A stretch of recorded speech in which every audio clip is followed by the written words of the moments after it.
त्यांची अवस्था काय आहे तुम्हाला माहित नाही अजून. त्या कुटुंबाची माहिती घ्या. वाऱ्यावर कुटुंब पडलेले वास्तव आहे. 100-125 कुटुंबाला जपण्याचं पालकत्व मी घेतलंय. माझ्या जीवाची वाटेपर्यंत त्या माझ्या मुलाकडे वरती अक्षता पडेपर्यंत मी माझ्या स्वतःपर्यंत त्यांना दुरावा देणार. याचा विचार करा थोडा. डोक्याचं पाऊल नका उचलू.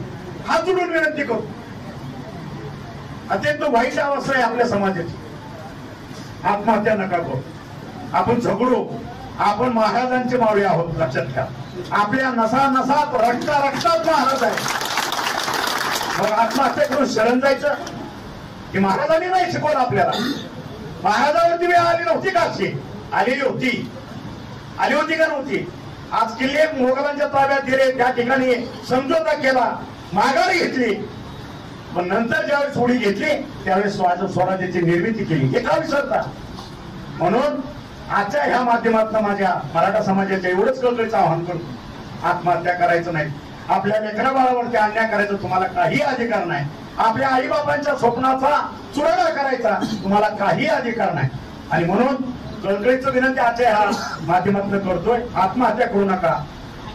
आपल्या प्रारब्धात असेल ते घडत. आपण काही गोष्टी मिळवल्याशिवाय स्वस्त बसणार नाही. मिळवणारच, पण संयमानं. एवढंच आज तुमच्या सगळ्याच्या माध्यमातून आव्हान करतो आणि मी माझे 2 शब्द संपवतो. जय हिंद, जय महाराष्ट्र.